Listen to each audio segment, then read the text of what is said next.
அஸ்ஸலாமு அலைக்கும் வரஹ்மத்துல்லாஹி வபரகாத்துஹு.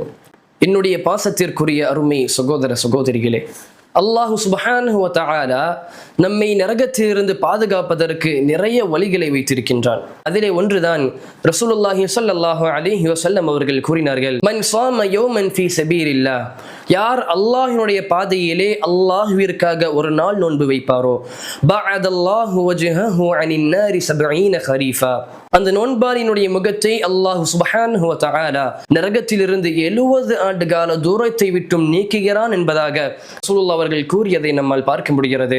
ஆதலால் அன்பார்ந்த அருமை சகோதர சகோதரிகளே, இந்த ரமதானுடைய மாதத்தில் ஒரு நோன்பை கூட விடாமல் முழுமையாக இந்த ரமதானுடைய மாதத்தில் நோன்பு வைப்பவர்களாக நாம் இருக்க வேண்டும். அல்லாஹ் சுப்ஹானஹு வ தஆலா இந்த ரமதானிலே முழுமையான நோன்பை வைப்பதற்கு நமக்கு ஆரோக்கியத்தையும் ஆற்றலையும் தருவானாக. அஸ்ஸலாமு அலைக்கும் வரஹ்மத்துல்லாஹி வபரகாத்துஹு.